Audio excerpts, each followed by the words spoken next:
सन 1987 की बात है। पश्चिम बंगाल के निवासी और रेलवे के एक समर्पित कर्मचारी रमेश मजूमदार हरियाणा के रेवाड़ी में तैनात थे।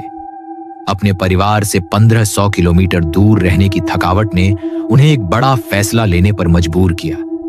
वह अपनी पत्नी और 2 छोटे बेटों, 4 वर्षीय सार्थक और 2 साल के नन्हे बेटे को अपने पास बुलाना चाहते थे। इसी बीच रमेश का तबादला दिल्ली हो गया, जहां उन्होंने बच्चों की बेहतर शिक्षा की उम्मीद में एक घर की तलाश शुरू की। अंततः उन्हें दिल्ली के गांधीनगर इलाके में एक कमरा मिल गया। कमरा छोटा था, लेकिन उसका किराया बहुत कम था, और सबसे बड़ी बात यह थी कि रमेश की बहन उसी के पीछे वाली गली में रहती थी। हालांकि उनकी बहन ने स्पष्ट चेतावनी दी थी कि उस घर की साख ठीक नहीं है, लेकिन व्यावहारिक रमेश ने इन बातों को अंधविश्वास मानकर अनसुना कर दिया। उन्होंने बुजुर्ग मकान मालिकों को 2 महीने का अग्रिम किराया दिया और अपने परिवार के साथ वहां रहने आ गए। उस घर का वातावरण कुछ विचित्र था। आंगन में आम और जामुन के बड़े पेड़ लगे थे, जिसके पार एक सीढ़ी पहली मंजिल के गलियारे की ओर जाती थी। रमेश का परिवार वहां एक कमरे में रहता था, जबकि ठीक बगल वाला कमरा रहस्यमयी तरीके से हमेशा ताले में बंद रहता था। घर में नल अस्पताल की सुविधा अंदर नहीं थी। परिवार को शौचालय का उपयोग करने के लिए नीचे मकान मालिक के हिस्से में जाना पड़ता था। वहां कदम रखते ही रमेश की पत्नी को एक भारीपन और दबाव का एहसास होने लगा। पहली बड़ी घटना तब हुई जब रमेश काम के सिलसिले में रेवाड़ी गए हुए थे। गलियारे में खाना बनाते समय उनकी पत्नी ने दरवाजे के पर्दे पर एक परछाई को चलते देखा और बगल वाले बंद कमरे में किसी के प्रवेश करने के कदमों की आहट सुनी। जब उन्होंने जाकर जांच की तो कमरे पर ताला ज्यों का त्यों लटका था। उस रात वह सो नहीं सकी, क्योंकि गलियारे में किसी के टहलने की आवाजें गूंज रही थीं। अगले दिन दहशत और बढ़ गई। जब वह नीचे कपड़े धो रही थी तो सार्थक के चिल्लाने की आवाज आई। ऊपर पहुंचने पर उन्होंने देखा कि छोटा बेटा बिस्तर पर बैठा हवा में इस तरह बातें कर रहा था जैसे कोई अदृश्य व्यक्ति उसे खिला रहा हो।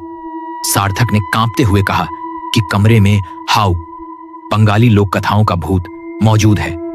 कुछ दिनों बाद जब रमेश की पत्नी बच्चों के साथ सो रही हुए कहा कि कमरे में हाउ, बंगाली लोक कथाओं का भूत मौजूद है। कुछ दिनों बाद जब रमेश की पत्नी बच्चों के साथ सो रही थी, उन्हें महसूस हुआ कि किसी अदृश्य हाथ ने धीरे से उनके ऊपर से कंबल खींच लिया है। उसी शाम पीछे की गली की ओर खुलने वाली खिड़की से एक भयानक और क्रोधित गुर्राने की आवाज आई। घबराकर जब वह सार्थक के पास पहुंची तो वह रो रहा था और कह रहा था कि वो हमें ले जाने आया है। मकान मालिक ने डरते हुए इसे आवारा बिल्ली की हरकत बताया, लेकिन उनके चेहरे का खौफ सच बयां कर रहा था। चरम सीमा रविवार को आई। रमेश नीचे नहा रहे थे, तभी अचानक सार्थक को एक अदृश्य ताकत ने बिस्तर से नीचे फेंक दिया।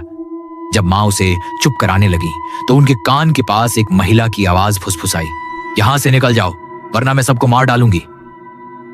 दहशत में वह बच्चों को लेकर सीढ़ियों की तरफ भागी, लेकिन किसी ने उन्हें पीछे से जोर का धक्का दिया।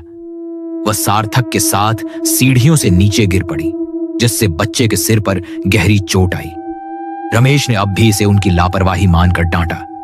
उस शाम रमेश की आंखों से भी पर्दा हट गया। जब वह अकेले बैठकर अपने गांव पत्र लिख रहे थे तो खिड़की पर तेज दस्तक हुई।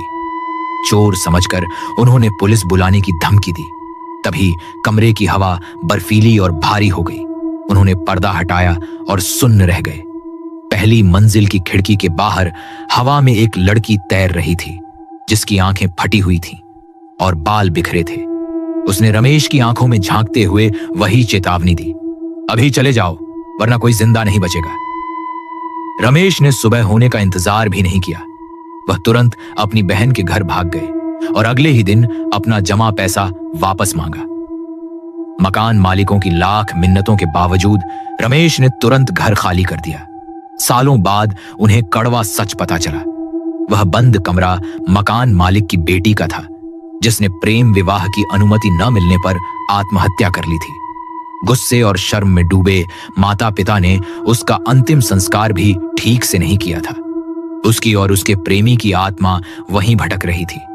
उन्हें यह भी पता चला कि उनसे पहले रहने वाले एक किराएदार का बेटा भी छत से गिर गया था। मरने से पहले उसने कहा था कि उसे एक अदृश्य हाथ ने धक्का दिया था। उस सस्ते कमरे की कीमत रमेश के अंदाजे से कहीं ज्यादा बड़ी थी।